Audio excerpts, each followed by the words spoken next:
Folks, you know we always bring the best of the best for NoPixAfterDark podcast.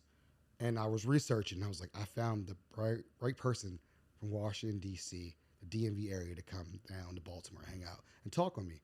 Talk all things about her business and what she has going on, because I'm going to tell you, I'm a huge fan of what she's doing in the area. Next voice you'll hear will be Nycci Nellis. The NoPixAfterDark podcast is proudly partnered with Maggie's Farm. Located at 4341 Hartford Road, Maggie's Farm offers a unique dining experience with delicious handcrafted cocktails and mouth-watering cuisine, from falafels to scallops and everyone's favorites, honey sriracha cauliflower wings.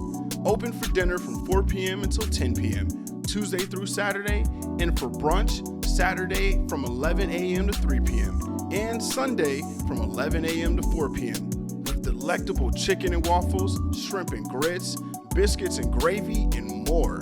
Check out Maggie's Farm on Instagram and Facebook for daily and weekly food specials.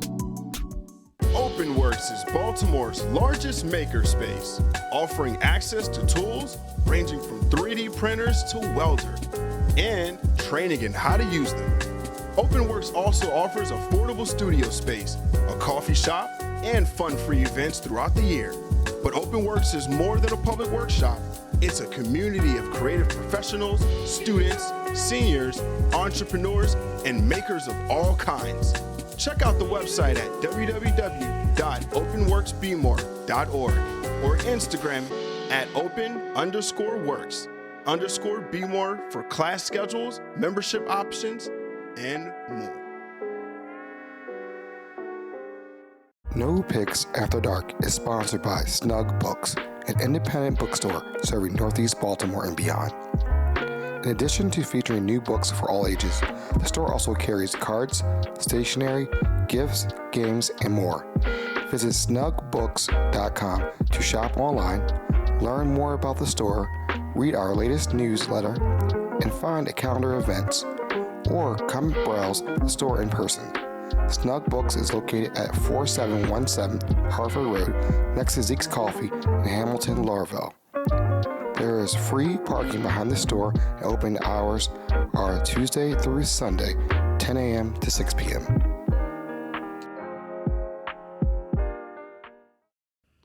Welcome to the NoPixAfterDark podcast. I'm your host, Aaron Dante. We have an amazing show for you today. I told you the next voice you hear will be Nycci Nellis, not my voice, but we're going to get her on right now. How are you doing today? I am so thrilled to be here with you today. I have learned so much about you and about this area of Baltimore in just the last 10 minutes. It's been such an incredible education. I can't wait to get out of the studio and hear more about what's going on around here. I love it. I love that. I want people to see the sense of community that we have around here. Everybody really appreciates each other and they want to help each other out. And that's what's really important about Northeast Baltimore. I call it Disney World. Everybody's like Disney World. I'm like, because you learn so much about each other around here. Well, I couldn't decide who was the mayor of this area because first I thought it was you, but then you introduced me to somebody else. I was like, no, maybe he's the mayor. And then you introduced me to somebody else. I'm like, maybe they're all the mayor. Everybody just knows each other and is so excited to see each other. It really feels good. Well, again, we appreciate you coming up here. Coming up from DC. Coming over. I came over.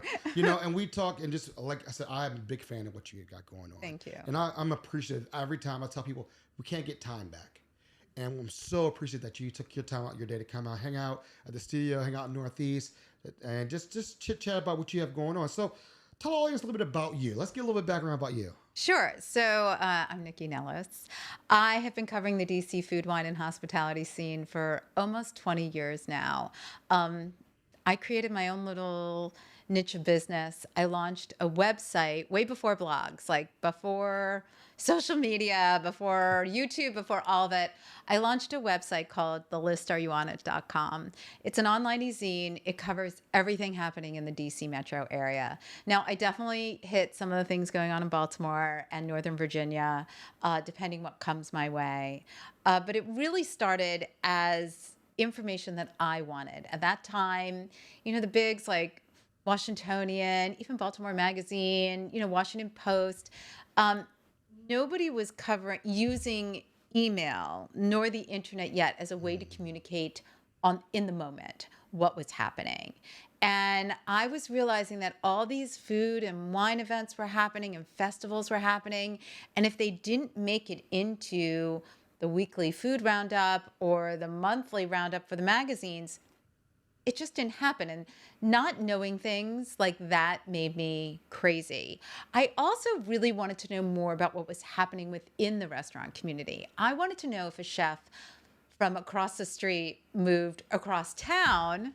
I wanted to know that, or like the story we heard today, if two people working in a renowned restaurant were opening up a new restaurant to do their own thing, which I think is such an exciting story.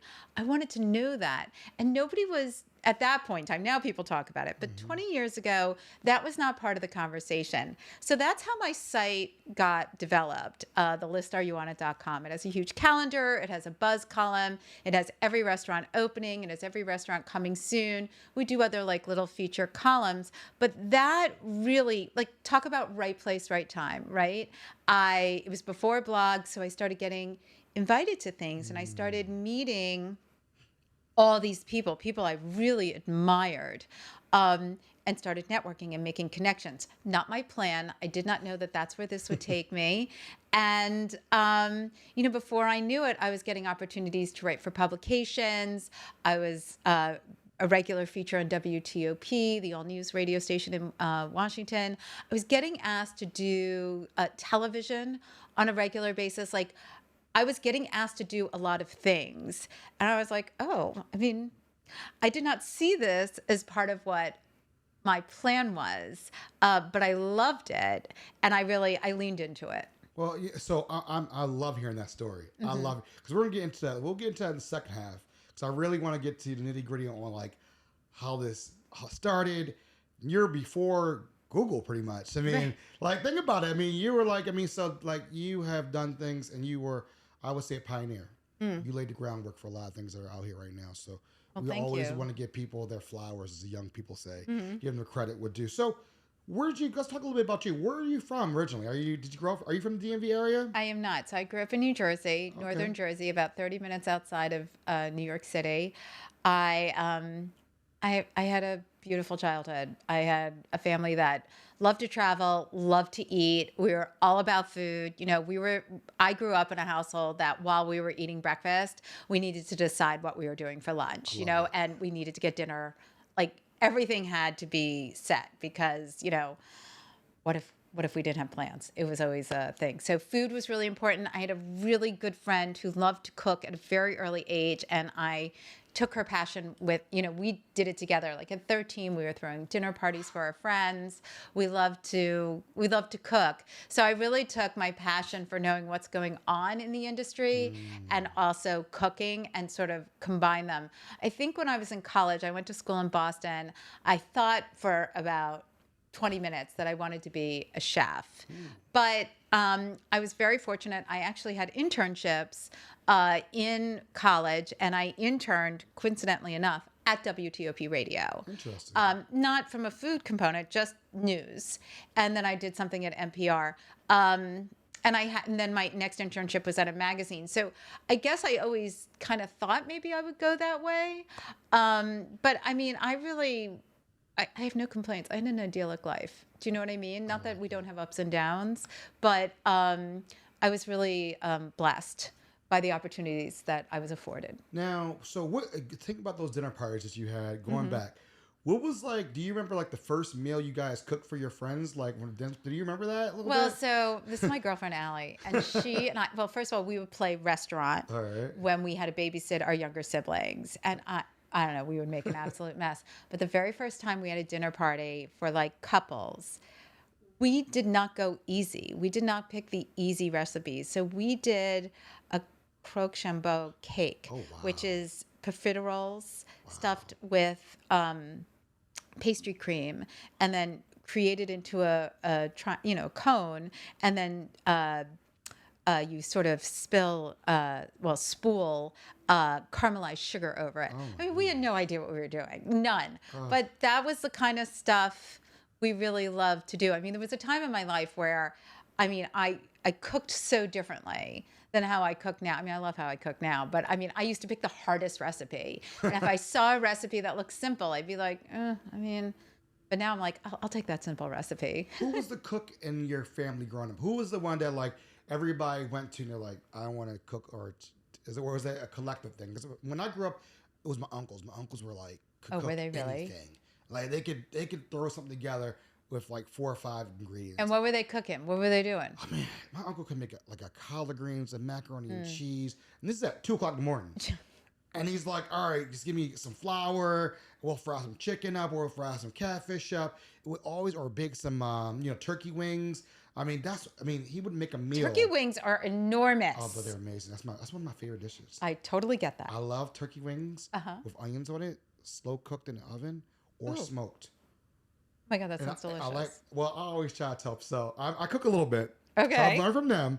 So this is my running joke, and I always tell people this. When I cook ribs, I make sure people who don't have teeth, who have gums, can nibble them off. That's how soft my ribs are. Excellent. I always tell people that. I was like, like this weekend we're coming up. It's a holiday. Right. I'm making like 4 or 5 racks, and I have a huge smoker. So that's my thing, is making people like, wow. So my neighbors' kids are like, Mr. Aaron, are you doing ribs this weekend? Ribs coming? And the funny thing is, when I first moved to my neighborhood, it was all this smoke, and people were like, do we need to call the fire department? I'm like, oh, it's just my smoker. So it's a little things like that growing up. But what about you, like family-wise? Was there anybody who was like, wow? So my grandmother cooked, my mother cooked, and they're both great cooks. And my mom's a terrific cook. But it wasn't like, I didn't grow up with that. So I didn't grow up, I'm Jewish. I grew up with, the high holidays and my grandmother cooking, baking rugula, making, she was a great baker, and baking all the, dishes that we do on the high holidays. But that was just on the high holidays. Do you know what I mean? It was like Passover, Rosh Hashanah, and Yom Kippur. So but that was it. Whereas my mom was a great cook and she loved to entertain, but it wasn't like she brought me into it. So I wasn't at the knee of anybody learning how to, it wasn't like my mom turned me on or my grandmother turned me on. I think my family as a collective loved food. My dad could not go by a bakery without going in and getting stuff. And, we traipsed all over wherever we went, we were right outside New York City. So, we traipsed all over the city. We went into the 4 corners. It wasn't about fine dining. It was about eating. Right. So I have an expanded palate because of it. And I have such an appreciation for anybody who, gets into the kitchen, because a lot of people have fear when it comes to cooking, which it's so not supposed to be that way. Like growing up with my family, it was serious. My dad had 7 brothers, 3 sisters, and then we would have a big family dinner every Sunday. Wow. My aunt would make the homemade ice cream. Another uncle would make the collard greens, black-eyed peas, cornbread. But not everybody can cook. It was like, if you could cook, you could cook. If you don't, they wouldn't let you touch. So that's a smart rule, I have to say. Well, the first time was nervous. I remember we lived in New York at this time, upstate, and my family was all in town. And my mom and dad were like, you make the eggs. So I remember my cousins walking by, you better not burn my eggs. And I'm sweating because I'm like, but I remember those countless evenings of watching my uncles, aunts cook. Right now, I when I go to somebody's house, I'm like, who cooked the macaroni and cheese? If it's not your grandmother, I ain't messing with it. Oh my God. Like all this new way of macaroni and cheese, it's cool. Don't get me wrong, I like it. But there's certain people who can make macaroni and cheese, I'll eat. There's certain potato salad, I will eat. Certain ribs, I'll eat. I'll go out to the restaurant and try different fried truffle cheese, but nothing like some down home, good stuff. I don't know. I think about, I remember in Syracuse, when I went to college, I remember I got introduced to matzo ball soup. So, and I was like, all right, is this good? And she was like, well, we don't put too much. I like, make it good. And I love this. So my good friend Mara made amazing. Her mom made the best matzo ball soup I've ever had. And then she was like, come back for the holiday, brisket. And we had brisket. And I was like, that's not how you have brisket. No, trust me. I never had it like that. Right. So, growing up, that's how we had brisket. Yeah. And I remember when I had my first smoked brisket, and I was like, geez. I was probably like 10 or 11, but I was like, this is the same thing. Right. But, But again, when you talk about a cooking education, that's what you learn, right? You learn that food can be served so many, like same cuts of meat, your turkey wings, so many different things can be served differently. So many cultures and people respond differently to different products and do different things with them, you know? And I love that. I love it. Now, going out of college, like, what was your job? What's your first thing you, like, I mean, it seemed like you were in the food industry, but you are a writer also, sounds like. So you were into writing, you were doing that. You know, but when I graduated, I moved down to DC. I really wasn't sure. I don't know. I didn't, you know, my son just graduated from college and he's like, yeah, thank you. But, you know, it's tough that first year. You're like, I did all that. And, you know, unless you're unless you're going into a profession, like a streamline, you know, I'm a teacher, I'm a lawyer, I'm a doctor or something like that, figuring out your next steps, you know, you have these passions, but making your passion your profession is not always going to happen. So early on, I got a really fabulous job. I worked for an association. It was a women's association, and I was one of their coordinators. So I did handle like all the food coordination and things like that. We traveled all around the world with, women in government, and it was great. And it was a great gig, and I really enjoyed it. And it wasn't until I married somebody who already had 3 children, and then we added 2 more into the mix. But when I got pregnant with my first physical child, that was really when I was like, I wasn't going back. They weren't, even though it was for women in government, they weren't for women who were pregnant in government at that time. So, you know, that first year, I actually baked out of my house for area restaurants. And I would just have the baby strapped to me, and I'd be making all this stuff. And this one friend of mine had a restaurant. And he's like, why don't you bake this for me? And then he hooked me up with other restaurants. And before I knew it, I was cooking for 3 restaurants in my house, which was highly illegal. This is before incubators and all that kind of stuff. But it's actually what brought me to the list. So Roberto Donna, love him or hate him, he's got good things and he's got bad things. But Roberto Donna used to do these cooking classes in his laboratorio. And I was doing all this stuff, you know, basically self-taught, trying to figure it out. And he did a baking class. And I was like, I said to my husband, I'm like, I'm going to go do that. And I mean, it was not the kind of baking class I needed for what I was doing, but I was hooked. Right. And then I was like, I want to do these whenever you have them. But at that time, they were not using email to educate people about their classes. They were still using mail. And, you know, sometimes you'd get the newsletter and the class was over 2 weeks ago. Right. So I sat down with Chef and I said to him, because he would tell us about other classes. He'd be like, oh, Michel Richard's going to be doing a class, or there's a wine dinner over here. He would tell us all this stuff. And I was like, why isn't there a place for this? Now, there was a woman who I was business partners with for about 30 seconds. She would send out emails to people with a couple of the things she found out. And I said to her, why don't we take this and blow it up? My husband has a marketing agency. This is before, you know, websites, you could just go on and make a website. So, you know, I was able to pay somebody on his staff to make a website for me. And he also was partners in one of the original eBlast systems. Wow. So, I mean, again, a lot of I'm grateful because I did not know at the time how hard those things were. Right. Do you know what I mean? Like when I did my second iteration of the list and I asked my web designer to do all these things, he was like, yeah, I mean, do you know how hard that is? And I was like, no, because my last web designer just said yes. So I learned a lot. But, you know, what's most interesting about then and even now, it was all about shaking hands. So I introduced myself to one of the PR people in town and I said, hey, I'm doing this. Because a lot of the people that I would tell about my business, and I'm sure you have dealt with this yourself, I had people be like, yeah, I mean, I don't really want that info, or I don't feel like there's a real interest in that. And I was like, really? I'm like, but I'm interested in it. I think you're wrong. So I was willing to do what I thought was right for the business or the business that I wanted. And once I started shaking hands with people, there was so much generosity out there. I got introduced to all the different PR people. I shook hands. And I will tell you what Roberto Donna also did for me. So back then, this is really wild. So the OG chefs of DC, used to do what's called a chef's club. They did it once a month. It was like at 1:00 in the morning. Wow. It was after service. They would all meet at the house. They would all drink and smoke and do whatever. Right. But they would invite new people, like a wine producer, a coffee producer, or somebody who's doing lamb, stuff like that, to meet everybody. So he invited me, and it was a gift. And I met Michel, and I met Robert Wiedemeyer, and Jean-Louis. I met all of them. Riz was there. There was one woman chef. So, I mean, it was such a different time. But I got to meet all these people. And Jeff Boobin said to me, he's like, yeah, what do you want? You want money? I was like, no. I don't want money. What I want is information. I just want to know what you guys are doing, because I was really green.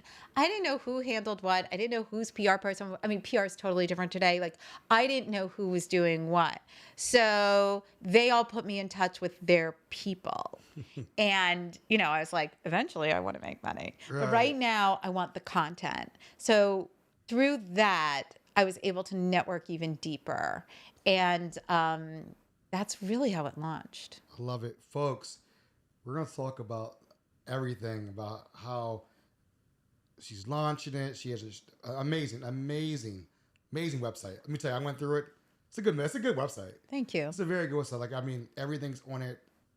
I learned a lot. Like, I'm going to come to DC to a couple events, and I really appreciate it. We'll be right back after these messages.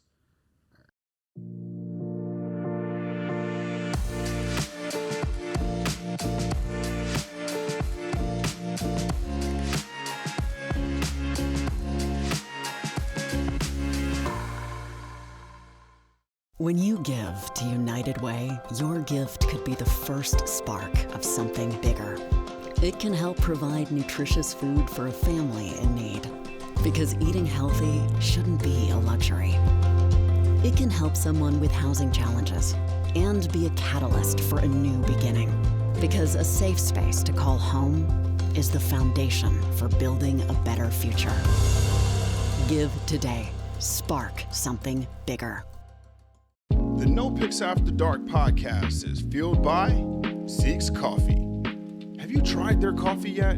I'm telling you, there's something different about it. Maybe it's because they roast their beans in a fluid coffee roaster, which provides the most accurate roasting temperatures and made with love.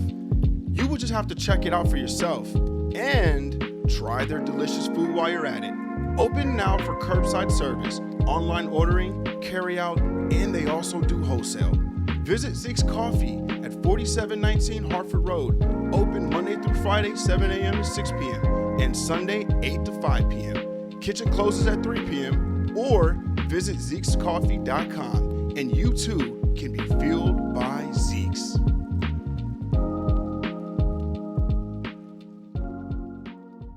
And folks, we are back at the NoPixAfterDark podcast with Miss Nycci Nellis. How are you? It's terrific. This has been amazing. Thank you so much for your time again. I really appreciate it.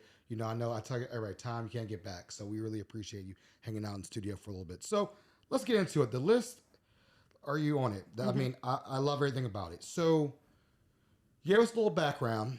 And this started in 1998 or 2002, around 2003? 2000. I started putting it together in 2003. Okay. It launched between 2003 and 2004. And, it just exploded very quickly. The Washington Post did an article on it, which was amazing. And then, like I said, these other opportunities popped up. So I started being a regular feature on WTOP radio. I started being regular on TV. And I'll be honest with you, as we talked about before, I had these great opportunities, but I wasn't really sure what to do with them. I mean, looking back now, I'm like, if I had that with my education now of 20 years in the business. But now I have other great opportunities. So by being on WTOP, I got the opportunity to do a radio show on their sister station, and that's called Foodie and the Beast. Mm-hmm. And I do that with my husband. I am clearly the foodie, and he is the beast, and that is both in real life and on our show. Our personas are very factual. So that show's been on for 14 years. It's in studio, pre-pandemic. Pre-pandemic, it was live in studio. Post-pandemic, we record it the day before, but it's great. It's a food and wine hospitality show. It's variety. Somebody's always pouring drinks. Somebody's, bringing in food. Like, there's just a lot going on. It's like 75% hospitality, drinks, wine, beer, food, etc. Chefs, travel, a little bit of luxury, sometimes a bit of fashion, definitely charity. So we do talk food politics. So we really are able to bring in the gamut to that show, and it's great. And it's an hour, and it's fast, and it's furious, and it's fun. And then when the Line Hotel opened, I got the opportunity. So they had a studio in their lobby pre-pandemic. It was great. I did a show called Industry Night. It was a deeper dive. It really allowed me the ability to take some of the things that I do get pitched or some of the things that I'm interested in. And instead of just having 10 minutes on Foodie and the Beast or not having room for it on the list, to be able to bring people in and be like, yeah, let's go down and get dirty about what we're talking about, from, sexual harassment in the restaurant industry, racial diversity in the spirit industry. We really, then I do simple and fun things, obviously, but I'm really able to talk about things that are important to me, and therefore I think important to people out there. So that's Industry Night. And so that is no longer at the Line. The Line can't figure out what to do with that space, which is unfortunate. So it's not as sexy. I do it out of my bedroom as opposed to a sexy studio. But I still have great content, and it now airs on, it's all on all podcast stations, but it airs on Real Fun DC, which is Tommy McFly's channel. And I'm very grateful for that partnership. And then, dude, there's social media. And I got to be honest, I do it. It's such a time suck. And I know people are like, oh, you should be doing more. You should be doing reels. You should be doing this. You should be doing that. And, yes, the answer is yes, I should. I'm just not, I'm on Instagram and Twitter, and I put my stuff up on there. I don't love Facebook. Yeah, nobody does. Okay, good. My son works for Facebook, so but we do it. First of all, I have an amazing team. I have between 7 and 10 different people working for me, working with me. Let me amend that. And they're so amazing. You said great things about the site. I can't do it without, it's currently all women, without the women who are working for me, which is amazing. And then, honestly, the thing that I least expected from everything that I'm doing now is my consulting arm. So I host events. I know you're doing that kind of stuff. Yeah. I host events. I judge events. I MC events. But now I got asked to be the spokesperson for events. So Fairfax City Restaurant Week is this week, and I am the spokesperson for it. And the Embassy Chef Challenge is coming up in October. I'm bopping all over town, getting filmed with ambassadors and chefs, their chefs, and cooking with them. And God, man, it's... How do you have time? So because people always ask me, they're like, how do you have time to do what you do? What about you? How do you... It's only 24 hours in a day. We probably sleep maybe 8 hours a day. Oh, yeah, I like my sleep. So, that breaks it down to not a lot of hours still. That's 12 hours of the day. Yes. How do you do it? I don't know. I just think when you love what you do, I love what I do. I love, you called me. I never met you. Right. You're like, hey, I do this podcast. I clicked on it. I was like, oh, my God, that looks amazing. You're like, come on out to Baltimore. Let me interview you. I was like, yeah, okay. So I love what I do. I love being able to use all my platforms to share other people's stories. And I feel I hate the word blessed because it's overused, but I'm grateful, blessed, whatever word you want to choose to explain how I feel about what I get to do. And I said this earlier, and I really do mean it.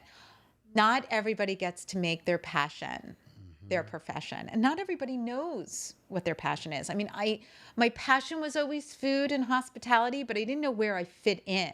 And it wasn't until my 30s that I really launched the site and launched my life. And it took me several years to navigate it and figure it out. And, the highs and lows of economies and and COVID and all that kind of stuff. I mean, everybody's businesses are always evolving and changing and adapting. And finding myself constantly doing that is always keeping me on my toes. But, man, I think when you love it, you find the time. And, sometimes, listen, does every T get crossed? Not always. Does every I get dotted? Chances are not always. But I'm really doing the best I can. I will tell you, that's one thing that drew me to you. I was looking at what makes people unique and different. What makes a story amazing. What makes them separate from the cream of the crop. And I just like everything you've done, like just from the Lion Hotel, from you and your husband having your own show. You're on TV, talking about what's going on Restaurant Week.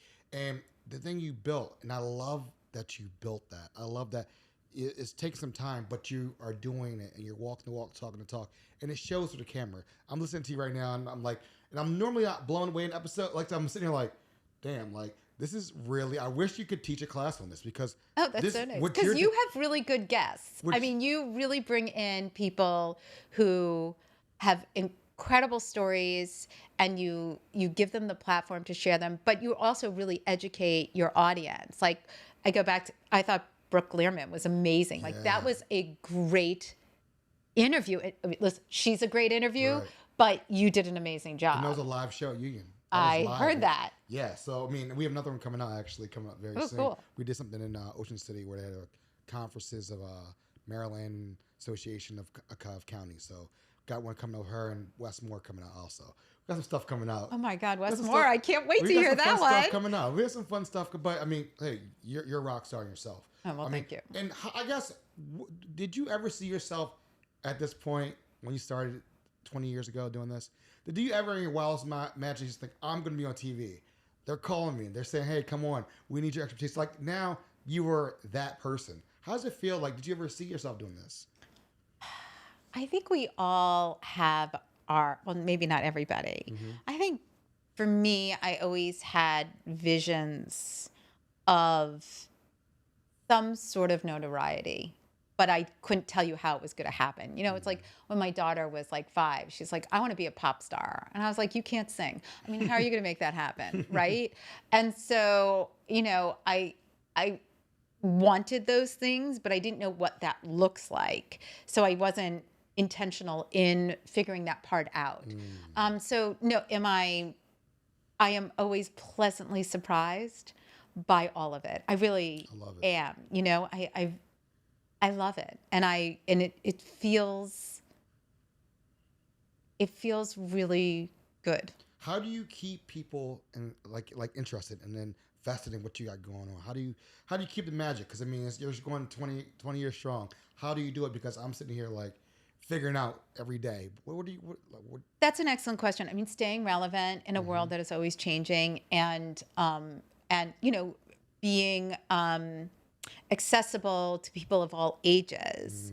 And, listen, especially when we're talking hospitality and food, I mean, there's so much going on right now. Not just people opening up restaurants or pop-ups or hotels or great travel or things like that, but, there's real issues. There are supply shortages. Right. There's no staff. I don't know where everybody went, but they're gone.